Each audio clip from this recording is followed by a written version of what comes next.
Okay, so hello to our lecturers and my fellow friends. So we are from Group 9 and I am Shazal from ITB. I'm Yasmin from Egypt. I'm Ade from Indonesia. I'm Wokta from Indonesia. I'm Yazid from ITB. I'm Amalina from Malaysia. Okay, so today we are going to talk about a drug called Rydapt or middle story. So before I talk about the drug itself, I want to talk about the disease that the drug can treat. So the first disease that the drug can treat is called as adult acute myeloid leukemia, as you heard before from the previous group. But ours is a bit different because midostaurin especially treat for AML with FLT3 mutation. So out of 10, 3% that is infected with this disease will have FLT3 mutation. So what is FLT3? FLT3 is a tyrosine kinase receptor that is important for cell proliferation and cell survival.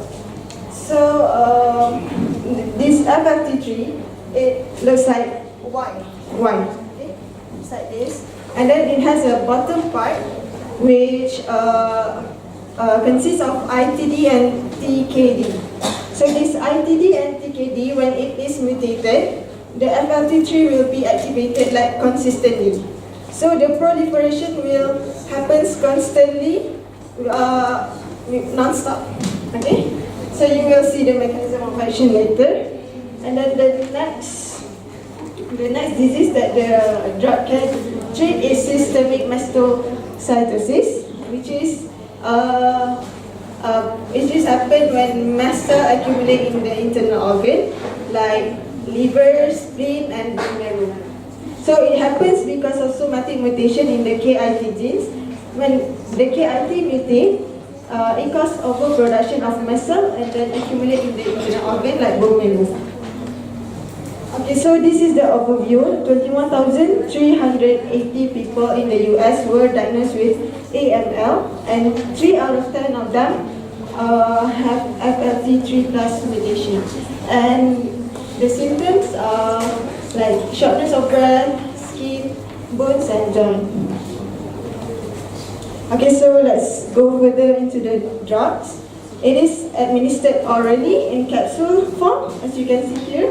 And then, as I said before, it can target FLT3 and KIT and another few genes. So it is a multi-targeted kinase inhibitor, especially for FLT3 mutation. And also mastocytosis with associated hematological neoplasm. Okay, so let's see the video.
It is used in combination with other chemotherapy.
Sorry guys.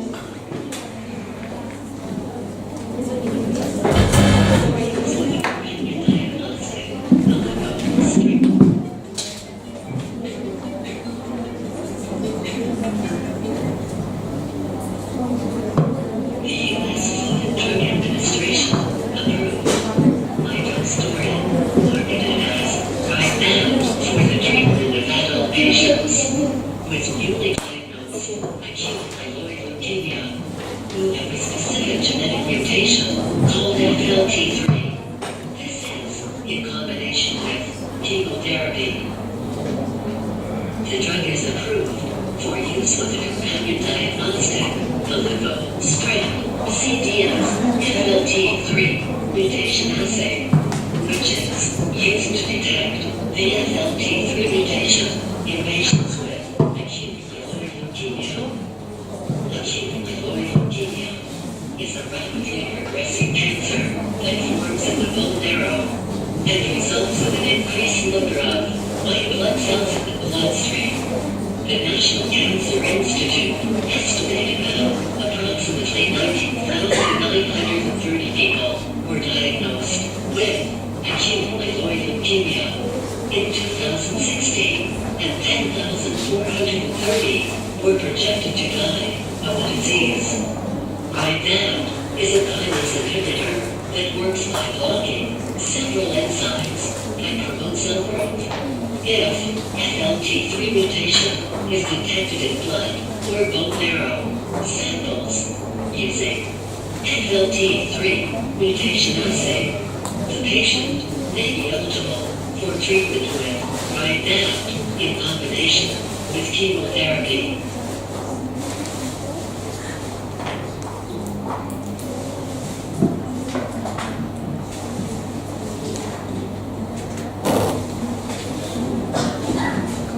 So we're moving on to the mechanism of action.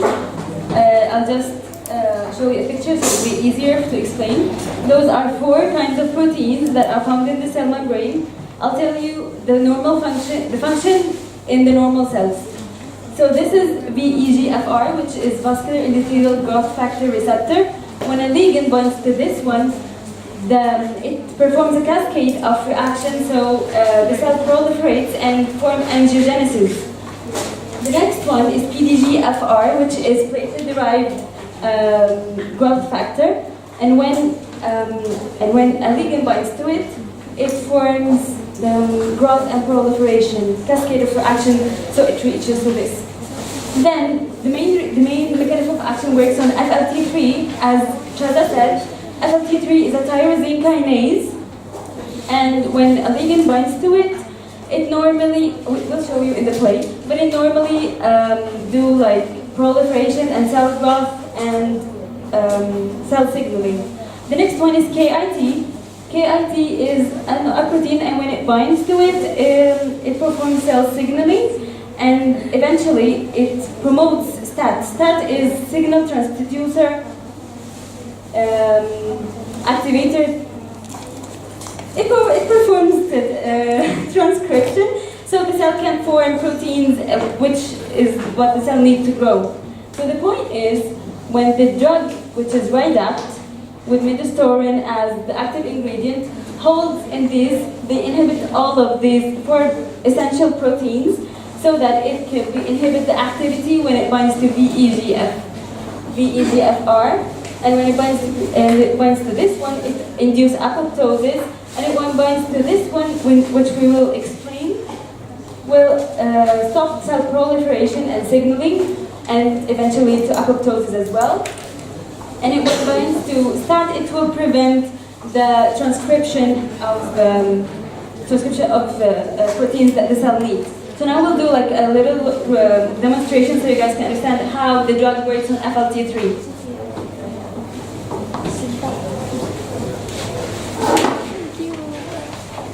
So this semicircle is the cell membrane, and this one is FLT3.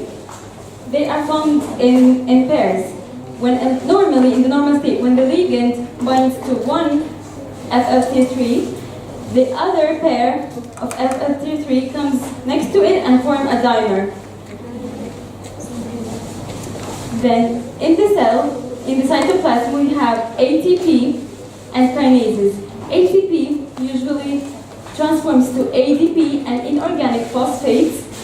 The phosphates come and phosphorylate the FLT3, so it can be phosphorylated and activate other kinases found in the cytoplasm, so it could do the cascade of reactions, so it could perform the normal cell function. Actually, in AML, we have mutated FLT3 as Shazad said. We have ITD and TKD. It's always in the activation state, so it doesn't need the ligand to bind to it. So it's always activated, so the cell proliferates continuously, which is something that we don't want. So the thing that the drug do is it binds.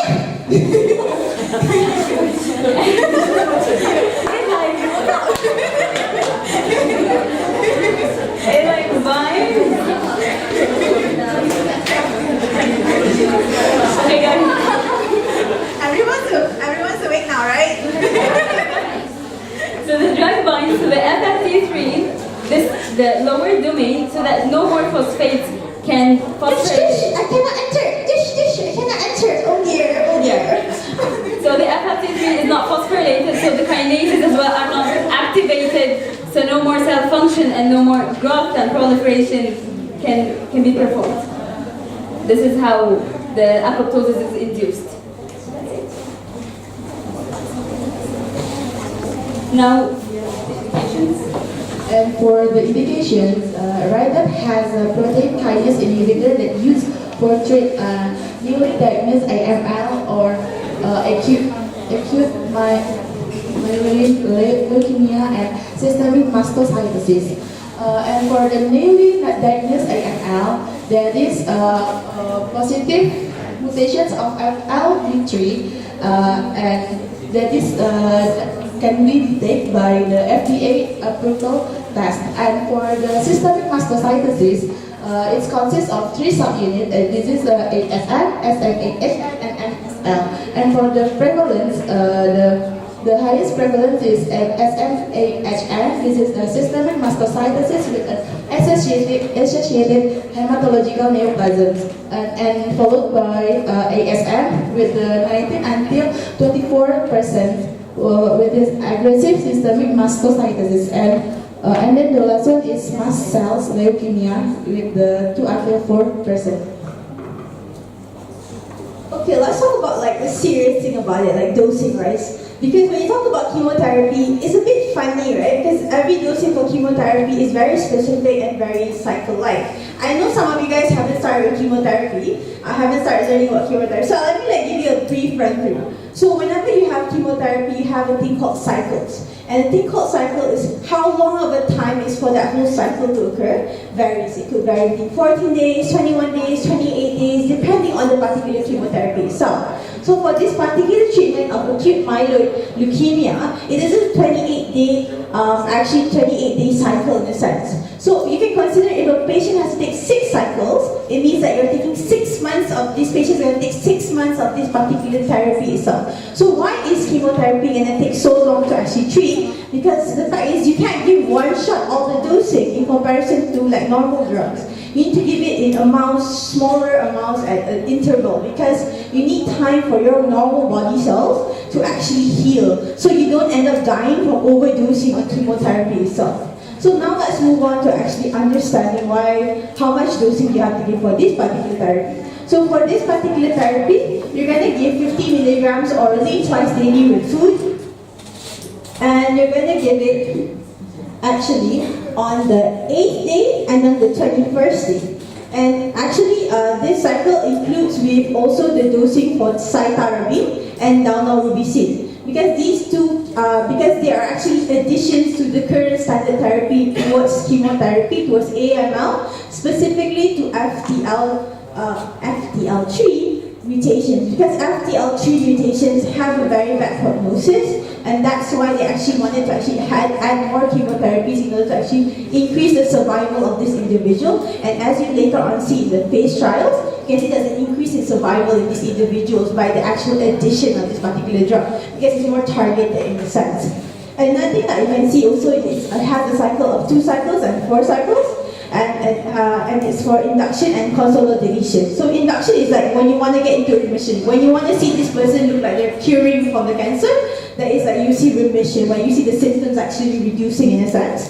And that's when you actually give Rydat with actually cytarabine and dalmorubicin. After you have reached that remission, you start out with consolidation, and that's when you actually give Rydat with only high dose of cytarabine itself.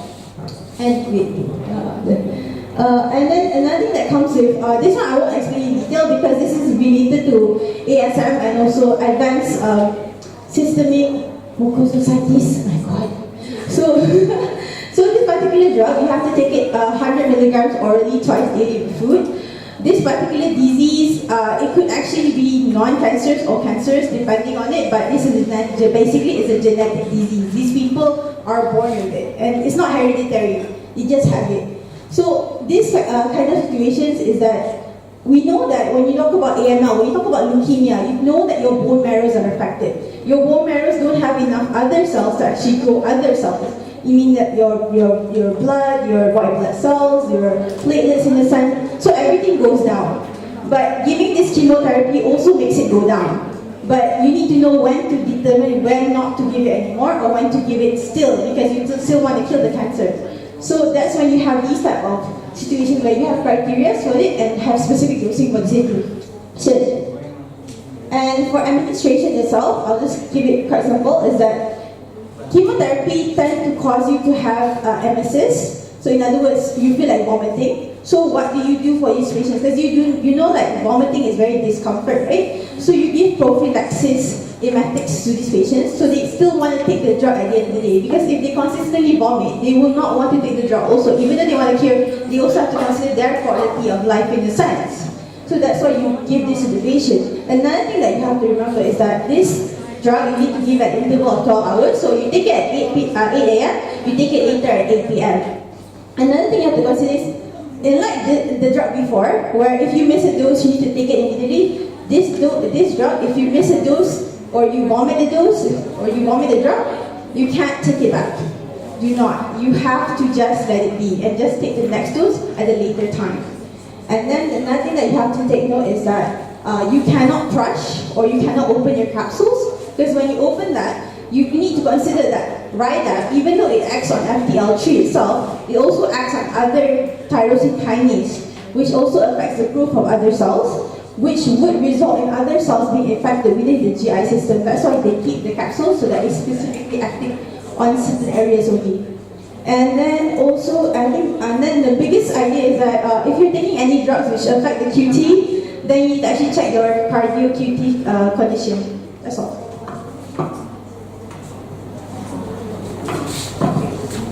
Okay, so for the availability, so Rydat has been approved in 3 countries, but in the US, it is only available by prescription, whereas in the US, in the UK, and in Europe, it is approved and launched. And then for the monitoring, patients who take Rydat need to be monitored because they may have developed some adverse effects. So the patients are monitored at least weekly during the initial 4 weeks of therapy, and then every other week in the following 8 weeks of therapy, and then monthly thereafter. So these are actually the parameters for the patients to be monitored. And for example, complete blood count, including red blood cells, white blood cells, platelets, electrolytes, sodium, potassium, heart function test, ECG, and also lastly, lung function test, lung volume, lung capacity, and so on. Okay, some patients may have some hypersensitivity reactions in response to immunoglobulin or any of their excipient. So the patients may have some anaphylactic shock, flushing, chest pain, and dyspnea. And for adverse reaction, since the indication has to be temperature can be treated for two diseases like AML and SM. So the adverse reaction also divided into two, like AML. For the first one is febrile neutropenia, is the common side effects of the cancers that have a high fevers more than 38.5 degrees Celsius and also has an ANC value lower than equal 500 cells over microliters. And for the mucositis is painful inflammations in your mucous membrane and vomiting, headache, and petechiae. It's has a small red or purple spot in your skin, and epistaxis is bleeding for your nostril and musculoskeletal pain. And actually, AML also can be detected from the abnormalities of the laboratory results, such as increasing of ALT and also hypocalcemia and also hypernatremia. And the next one is adverse reactions for systemic mastocytosis. It's like nausea and diarrhea, constipation, vomiting, edema, abdominal pain, pyrexia, headache, musculoskeletal pain, and dyspnea. And for the abnormalities in the laboratory can be detected by increasing ALT, hyperglycemia, hypernatremia, hypocalcemia, and also anemia. And if you have if your white blood cell count is low, infections or lung problems, and also have heart problems, you should call your doctors immediately and stop or completely discontinue your treatment. It's based on your advice from your doctors. And for the white blood cell count is low, the characteristic is fever, sore throat, or mouth ulcers. And for the infections or lung problems, it's characterized by new or worsening symptoms such as fever, cough, or with or without mucus, chest pain, trouble breathing, or shortness of breath. And also, if you have heart problems, it's characterized by chest pain or discomfort, lightheadedness, fatigue, dizziness, blue discolorations of lips, hands or feet, shortness of breath, and also edema. And for the work and precautions, you do not take a rider if you have having allergies to minosterin or any ingredients. And also, you cannot take a rider if you already taking the medicines for the tuberculosis, epilepsy, prostate cancer, and depressions. And before you taking these drugs, you should tell your doctor or pharmacist if you have any infections or a heart disorder and also problems with lungs or breathing. And you may follow your doctor's instructions carefully, since every person may have different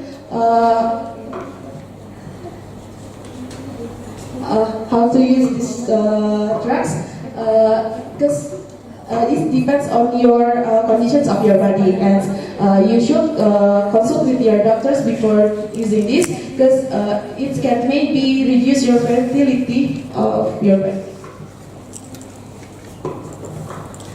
And then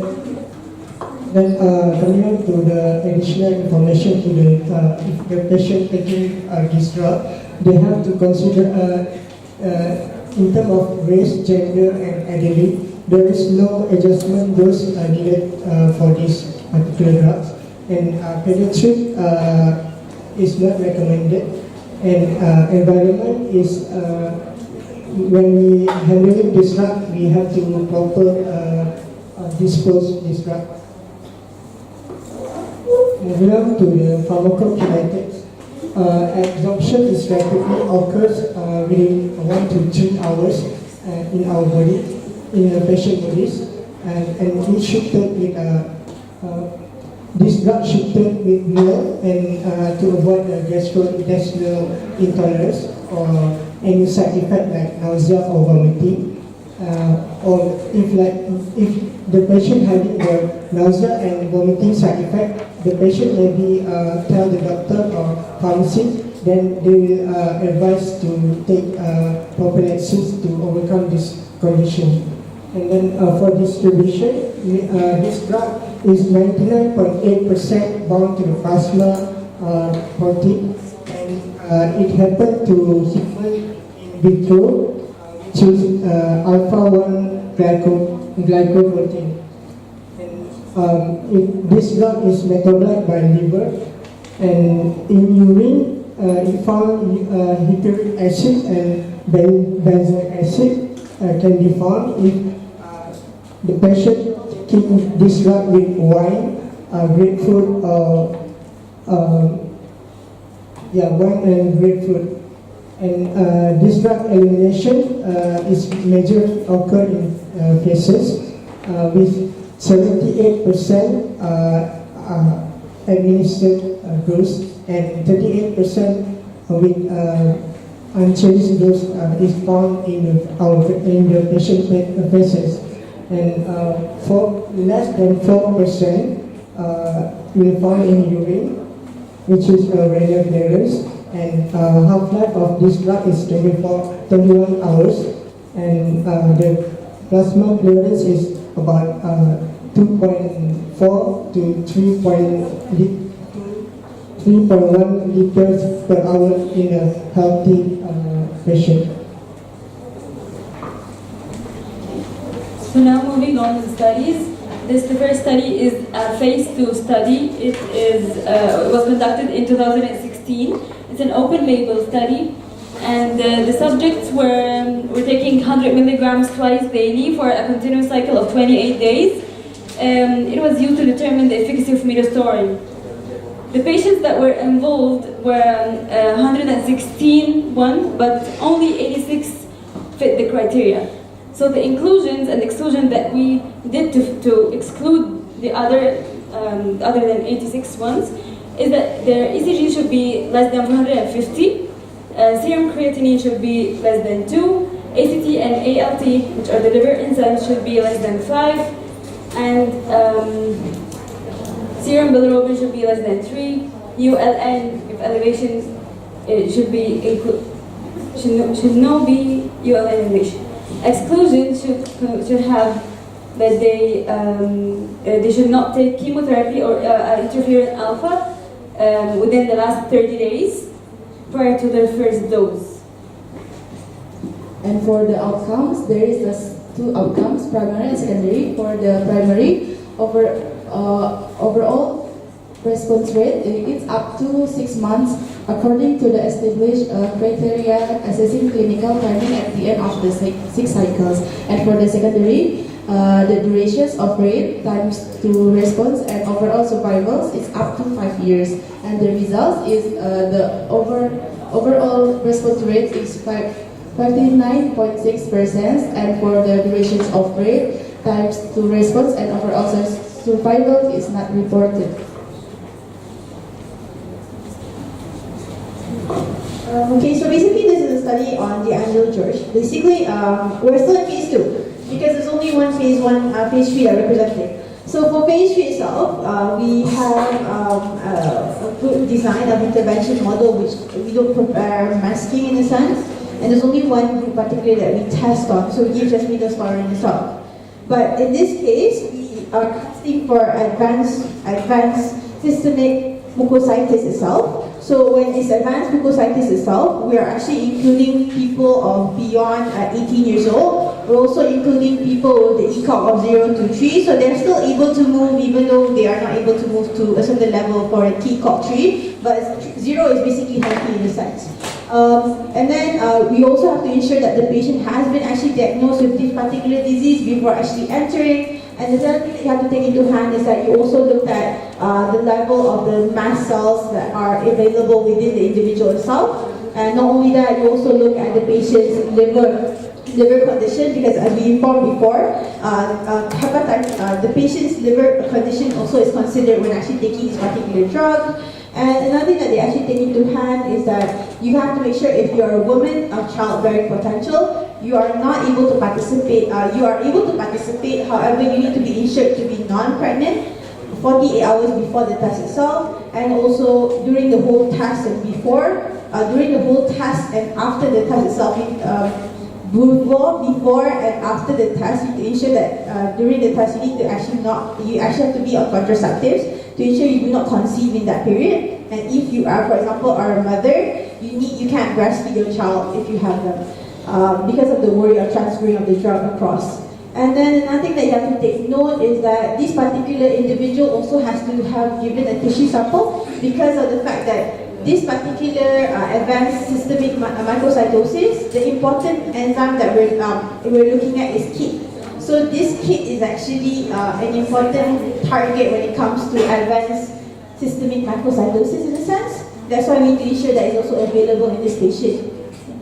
And then now we'll continue on to excretion. Okay, for the excretion part, if it is based on pulmonary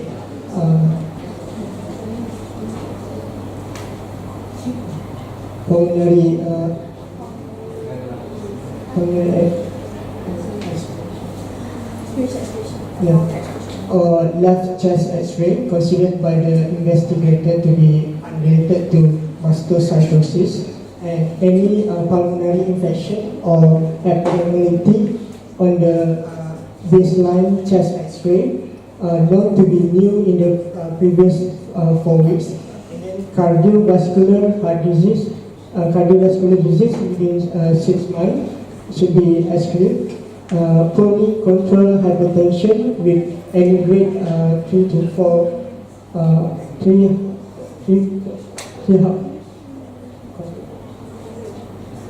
cardiac problems, uncontrolled diabetes, and clearing renal disease, active control infection, HIV. Others is like receive support within 14 days of day 1 of middle study. Then any and then unwilling or unable to comply with the protocol. And then, for this outcome of the study by D'Angelo George, primary outcome is clinical response up to 2 months, and the secondary overall survival is up to 11th month. Which is the result for middle story, clinical response for partial result and also complete result is 25 participants, and overall survival is 20 participants.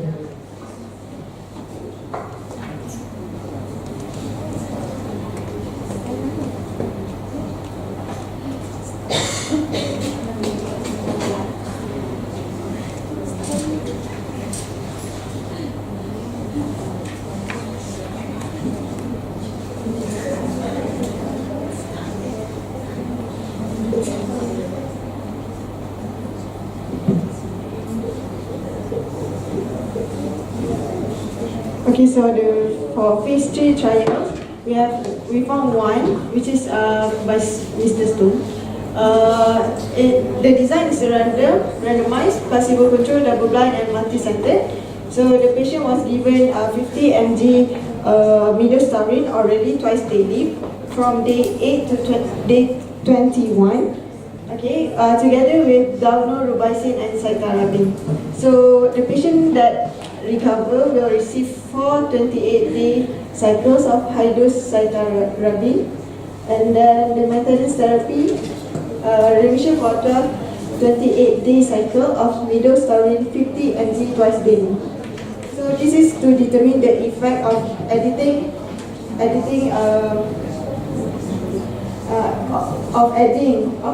midostaurin to standard chemotherapy, which is daunorubicin and cytarabine.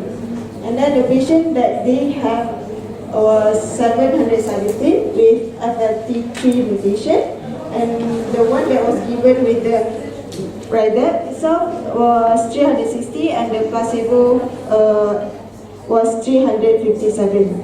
So the patient that included in the study was have to be newly diagnosed AML and doesn't receive any anti-cancer therapy before, and then the bilirubin level must be less than 2.5, and then there are no other existing illness.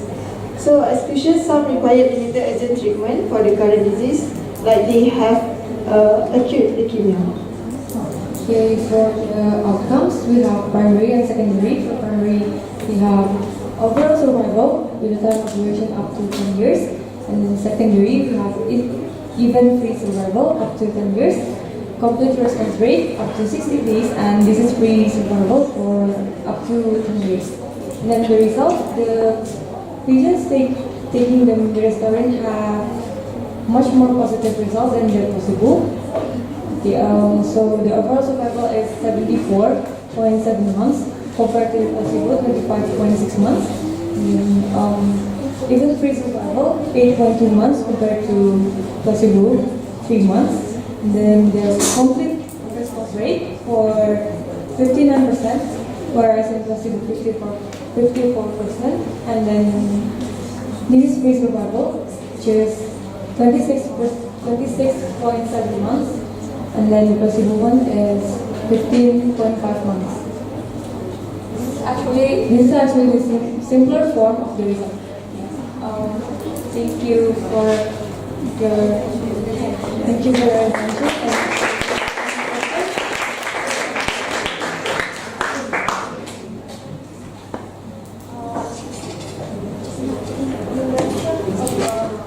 Can you speak louder?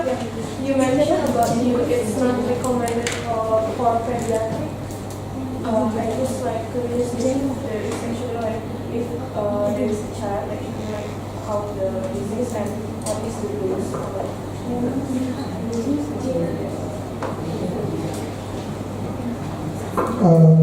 Regarding to your question, there is no recommended for the pediatric drug. Your question. Yeah. Okay.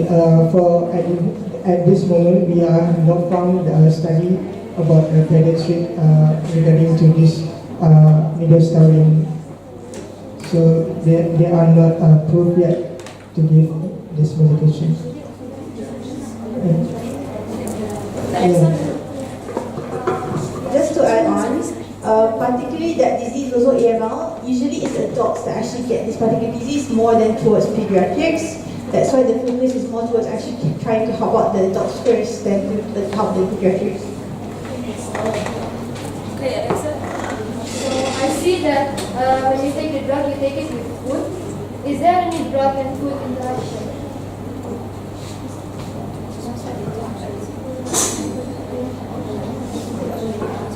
Yes, against to your question, drug-food interaction, right? You mean? Yeah, drug Yeah. food interaction. Okay.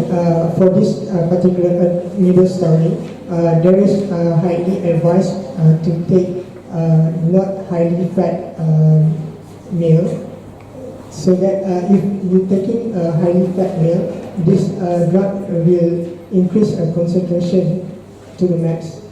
So if whether be not good to the particular patient.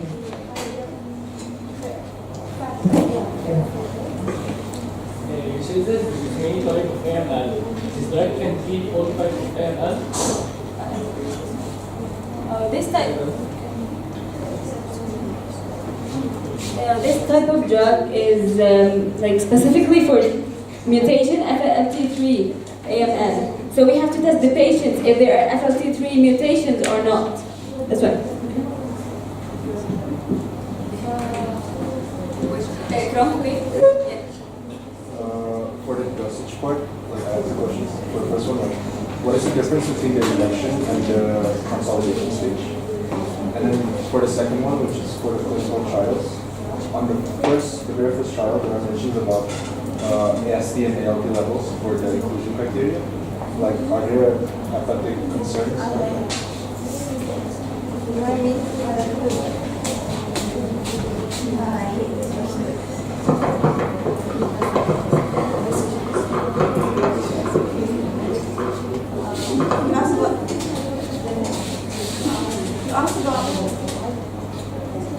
you asked about like what's the difference between induction and consolidation itself, right? So inductions are actually used in order to push for the patient to start with being healthy. So you want the patient to start having at least symptoms of actually being like the levels of those actual how to describe this?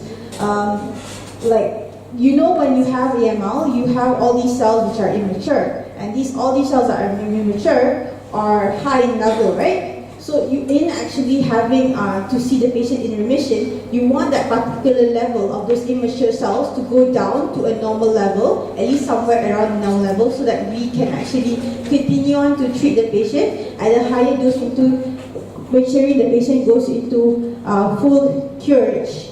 That's why, like for induction and curing is totally for induction of remission and also for the patient to actually become healthier in the future, like fully cured for the disease. It's two different dosing because one you want to push it really hard, one you want to push it in a different way, in a simpler sense.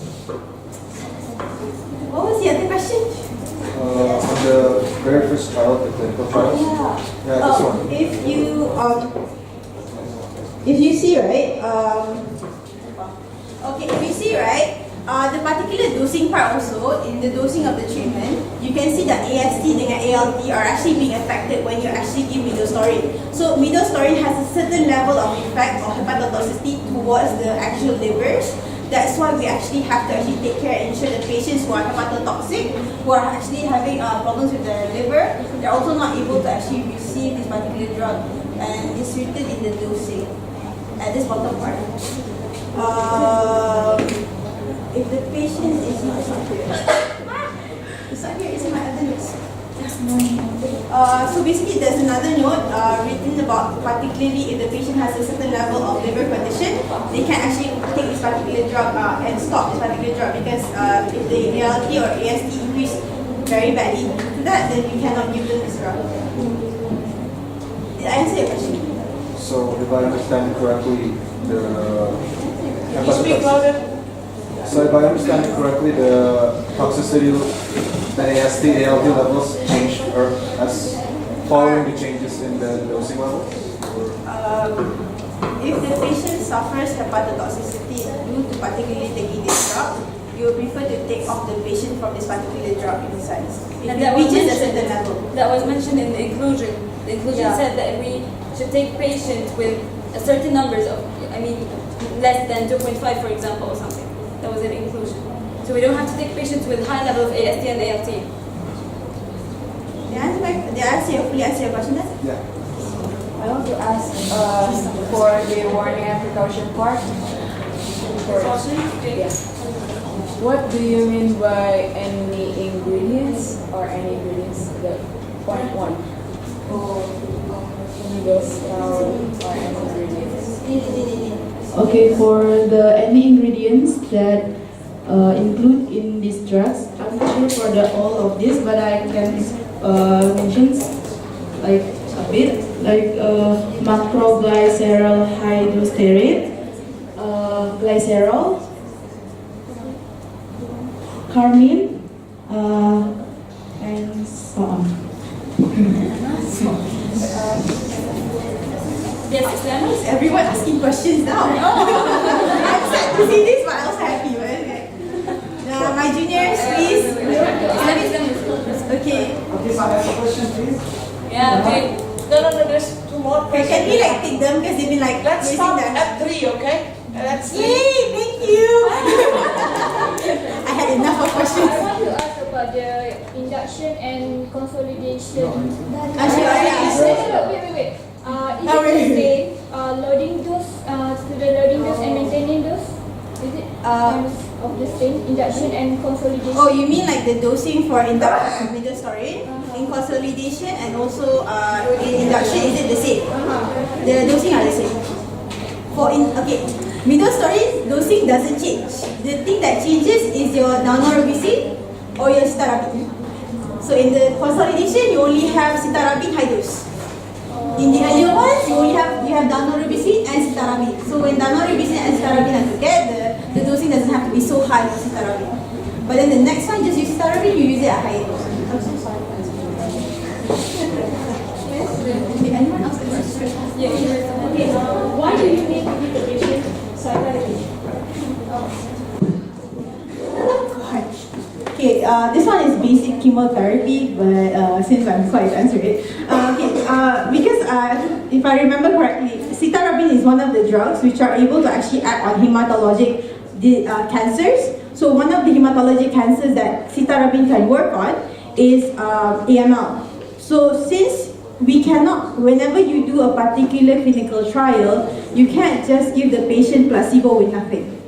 So usually you give them the standard chemotherapy. And the standard chemotherapy that is available, which is cytarabine plus daunorubicin, which has been basically the basic drugs that they have been using for the disease and has been showing, but it's not as great. So you want to make it better, you want to add the... I think it's also kind of targeted cancer therapy because it targets tyrosine kinase. So with targeted cell therapy, we need to put another chemotherapy, basic chemotherapy as we talked.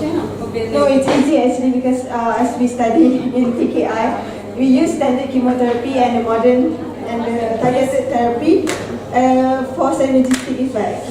Yeah, it's in the... Okay, let's have two more and then we need to stop. Not two more, two more. Two more. I mentioned that the drugs that affect cardiotoxicity, right? Cardiotoxicity? You say that it causes cardiomyopathy, I think? Okay, prolonged QT, right? Cardiotoxicity, I think, to some degree. This is the same effect we can see with daunorubicin. So in your protocol, you said we give the two drugs both in the induction phase. So it is, right? Yeah, so we can complete the two drugs. Like how? Guidelines or you mean that daunorubicin prolongs the QT and Rydapt prolongs the QT? Has a cardiotoxicity. So yeah. So how come we can just like administer two drugs have the same effect on the Okay, so basically you're trying to tell me is that daunorubicin is part of the anthracycline group, which also results in the particular cardiotoxicity effect in a sense, right? Is it? Yeah. Okay. Oh, my God, that's so hard. Okay, let me try to answer it. Okay, that's why if you look at the monitoring part of the actual test itself, you actually see that monitoring.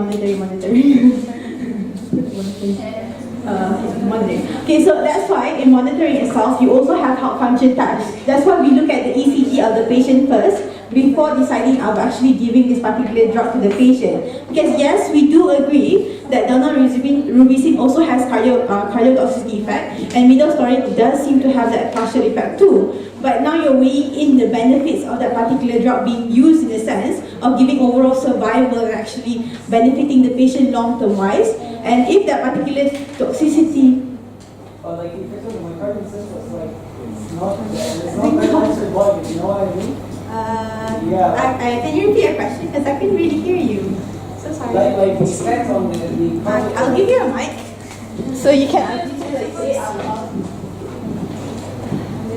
So the effect on the heart tissue is like it's very toxic to a level that monitoring itself cannot solve the problem. You know what I mean?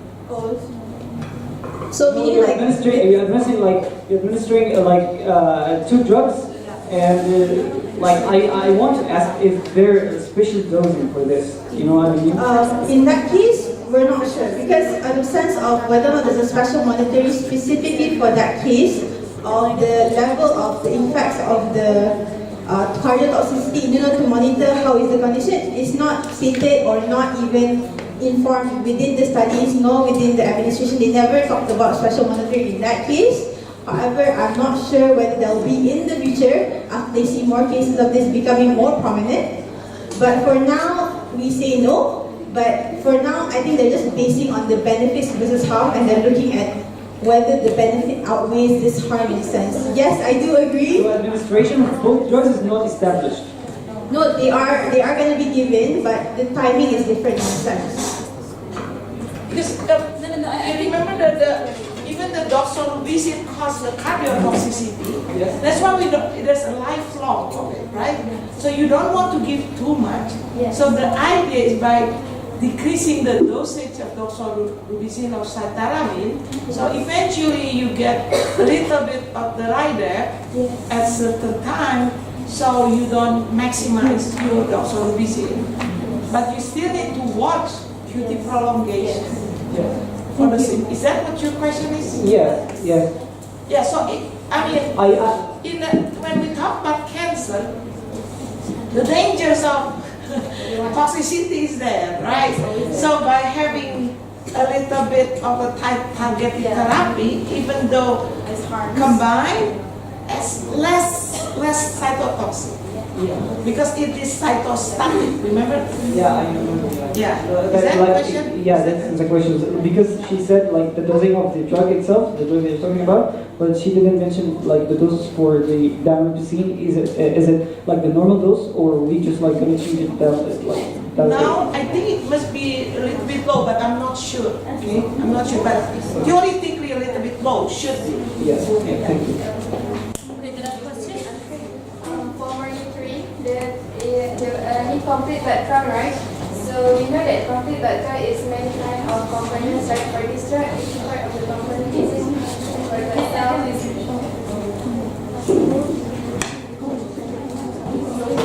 So the morning trick is the CBC, right? Complete blood count. So the component of CBC is many, right? Like white blood cell, red blood cell. So for this drug, which part that we focus on?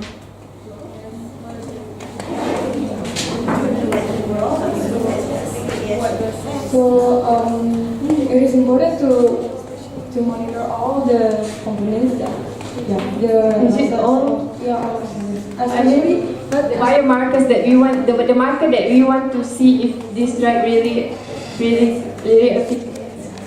effective or not. maybe for AML, it is especially for the ANC, the ANC, neutrophil?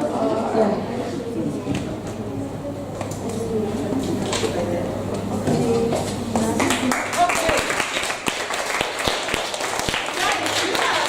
You are a top-notch cookie, right? I really love this class. I mean, I hope that you learn from each other. I hope you ask questions not because you get the yellow pages, but that's good, right? But I hope you really learn it and keep up with it and study, and that's good. Okay? So we will have a break and we will come back at 1:15, right? But I also have some result of the paper that if you don't go to the doing the solar, so your group can talk to me, so I can show you what you can fix. How about that? Okay. Here's the things.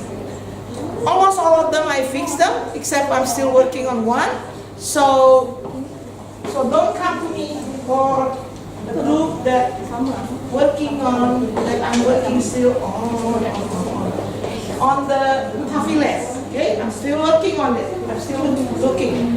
The rest, let's just do one group at a time, so I can tell you what you can fix. Okay. Now because we don't have time, because after lunch we will have two more, right? Yes.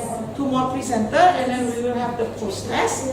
You can fix it at your time, Saturday, whatever, and then just give the jump drive to the committee, because by then I'm already flying to US, and then they can make the book. Does that make sense? So no pressure, you can fix it yourself, okay? So in that case then, why don't we take a break, okay? Do whatever, and then who want to talk to me first beside that group? Want to talk right there? Okay. And the rest just go, how about this?